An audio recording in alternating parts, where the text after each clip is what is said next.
Sería bueno que él se presente, que nos diga en qué se ha especializado, los diferentes tipos de especializaciones que tiene con relación a la oncología y a lo que es el cáncer.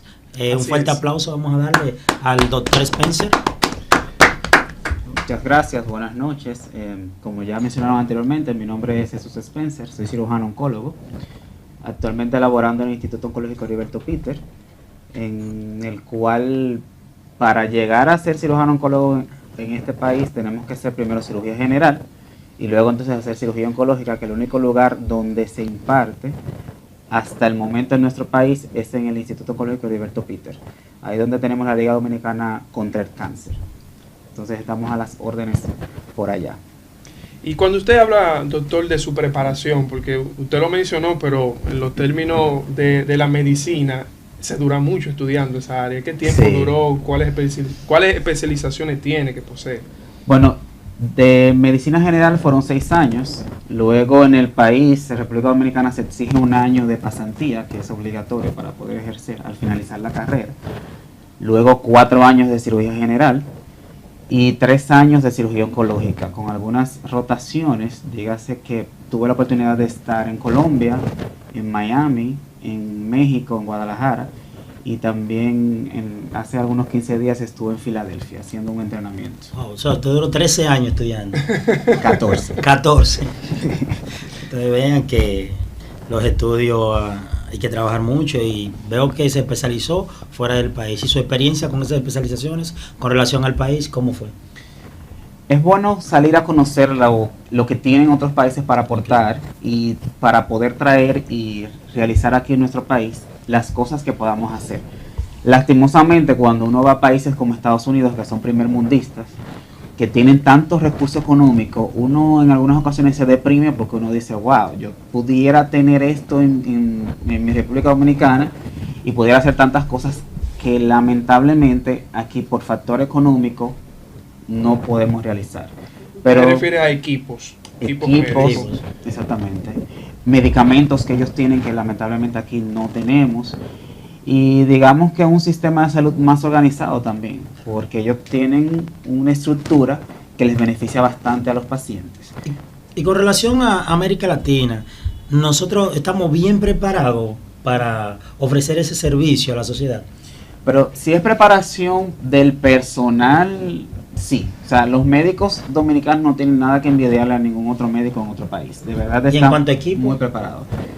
En equipos sí nos quedamos atrás. Okay. En algunas O sea, cosas. que aparte de la preparación, entonces se le hace difícil al dominicano enfrentar esta terrible enfermedad, como le llaman el asesino silente, silencioso. Sí, porque tenemos como nosotros decimos comúnmente, trabajamos, aquí en República Dominicana se trabaja con las manos.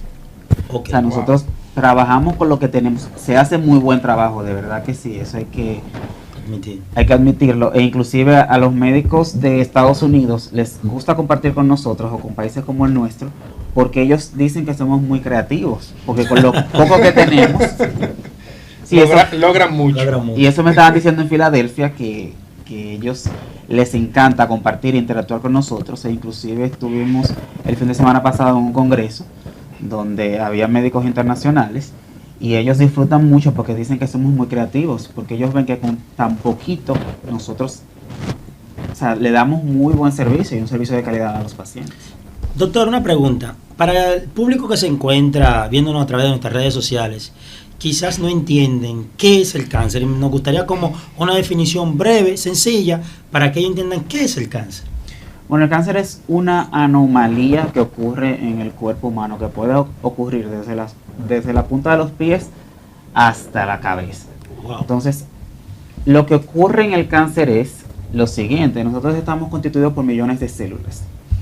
Cada día a todos nos pasa que alguna célula pierde el control normal. Digamos que están organizadas como si fuera una fila del ejército y todas tienen una orden específica y una función que tienen que cumplir. Okay. Siempre, cada día, en toda la humanidad, alguna célula, digamos que se descontrola o pierde el orden natural. El loco de la familia. Exactamente. Pero el cuerpo está diseñado para que ese tipo de células, cuando pasan estas cosas, debe morir. O sea, Okay. si salió del programa, debe morir. Pero el cáncer, lo que ocurre es que esa célula no muere, entonces sigue descontrolada, se reproduce, sigue produciendo células descontroladas, no hay quien ya las controle ni las regule, y entonces ahí se produce el cáncer. Muchas veces ese proceso es largo, digamos de hasta 5 y 10 años. Es decir, que ya cuando usted descubre una masa o un tumor en su cuerpo de gran tamaño, es porque posiblemente usted tenga ya 10 años con esa enfermedad en su cuerpo, silentemente, ¿verdad? Como me estaba mencionando anteriormente, que se ha ido desarrollando poco a poco. Una pregunta, pero ¿qué otras células hay en el cuerpo que pueden combatir este tipo de células anormales, si podríamos llamarle así? Nosotros tenemos una célula, o un gen, mejor dicho. Nosotros tenemos genes que están encargados, se llaman oncogenes y protoncogenes. Entonces, estos genes están encargados de salvaguardar y de cuidar el genoma humano. Ustedes saben lo que es el genoma, que es el mapa de cada gen. Entonces, hay uno en particular que es el P54. Este gen se llama guardián del genoma. Él es el encargado de que si él ve cualquier célula anormal, es el encargado de procurar que esa célula muera. Okay. Pero las personas que tienen cáncer es porque en el tejido donde esas personas desarrollaron el cáncer, ese gen, que es el P54, no está funcionando adecuadamente. Entonces, para eso ya, como se habrán dado cuenta, hay dos factores: que se produzca la anomalía y que quien deba corregir la anomalía no esté funcionando adecuadamente. Okay, wow. Hay una debilidad. Y cuando hablamos de la esencia del cáncer, por lo menos conforme a su experiencia, sabemos que, como usted dice, desde los pies hasta la cabeza, hay muchos tipos de cáncer, pero ¿cuáles son los más comunes, específicamente en nuestro país? ¿Cuáles son los más comunes que llegan a su escritorio, a su oficina, y que ustedes ven a diario esa consecuencia? El más común de todos, que es el más conocido y el que más, digamos, promoción se le realiza siempre, principalmente en octubre cada año, es el cáncer de mama. Digamos que ese todavía a la fecha es el cáncer número 1, por lo menos en frecuencia, que es diferente cuando uno habla de frecuencia a causa de muerte. Por eso muchas veces nos confundimos, porque el que principalmente mata es, por ejemplo, el cáncer de pulmón, pero el más frecuente por lo regular, que se presenta más en mujeres, es el cáncer de mama. O sea, que no importa que sea más frecuente, pero hay uno que mata más que el frecuente. Así es. Entonces, o sea, ¿y por qué pasa esto? Sabemos que son órganos o partes diferentes, sí, pero ¿qué lo diferencia? Pero escucha, antes de tu mercadeo terrible, sí, mira, hay uno que es el más frecuente y el que más promoción se hace, que es el cáncer de mama. Pero no mata tan rápido. Pero no mata tan rápido como el del pulmón. Wow. Bueno, el detalle con esto está en que son tejidos diferentes y son, digamos, que tumores más agresivos. Que los más mortales son el de pulmón, el de páncreas, que son, y ya tenemos algunos otros carcinomas que son indiferenciados, que también son bastante agresivos. Claro está, hay algunos cánceres de mama que también son muy agresivos y te pueden comportar como cualquiera de esos otros tipos que son muy mortales.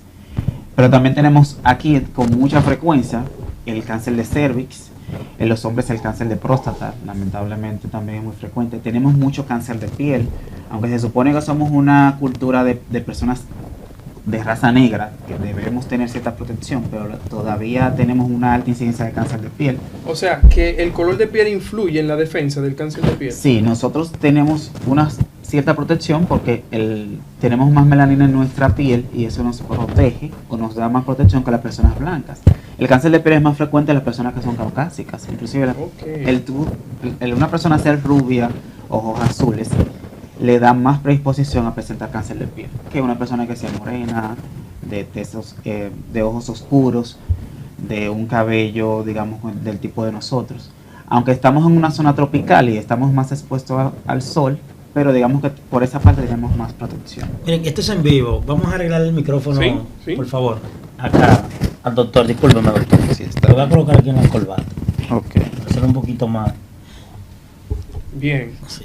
Entonces, hemos descubierto en la noche de hoy que el color de piel influye en el tipo de cáncer de piel. Por eso es importante, es como yo siempre digo, uno tiene que tener un amigo policía, un amigo político, un amigo médico, porque hay ciertas áreas que como uno no se dedica a esa área, es bueno entonces tener a alguien que sí tenga ese conocimiento. Dice Yerisa de Leonardo, mi suegra tenía cáncer de pulmón. O sea, es un cáncer, usted me dijo que es uno de los más asesinos, más criminales. Sí. Que hay. Más agresivo. Más agresivo. Entonces, ese cáncer de pulmón, ¿cómo es que nace? O sea, ¿por el cigarrillo o Que yo dicen no que fumo por el y puedo tabaco. tener cáncer Hay- de pulmón? Sí, el problema con el cáncer de pulmón es tenemos que se ha asociado principalmente al consumo de cigarrillo. Claro está, hay personas como es bien sabido que tienen cierta predisposición genética, porque para que se produzca todo tipo de cáncer tienen que darse varios factores como se mencionó anteriormente. Que la persona esté expuesta al agente causal, que digamos en este caso es cigarrillo, que esa persona, su cuerpo no esté, digamos que preparado para arreglar o para, digamos, regular las alteraciones genéticas que se produzcan para llevar al cáncer y además estar expuesto a ciertos factores que son multifactoriales.